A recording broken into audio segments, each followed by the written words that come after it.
जी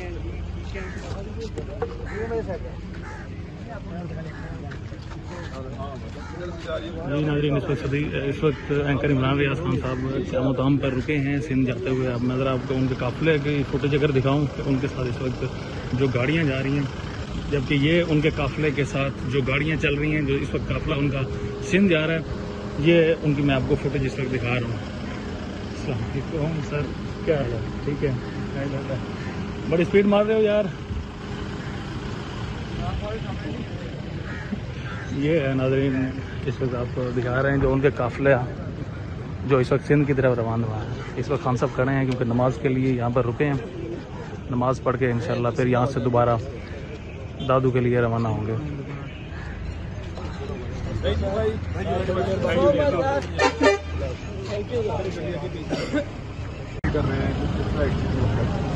और वो आज रात तक करने के इंशाल्लाह हम आज रात तक करने के लिए सुबह उठ के आगे चले जाएंगे। सुबह कोशिश करेंगे कि थोड़ा जल्दी चले जाएंगे। मैं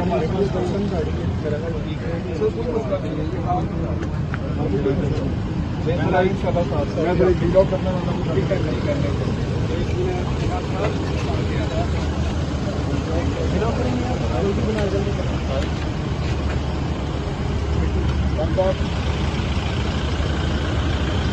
भाई यार भेजी अपना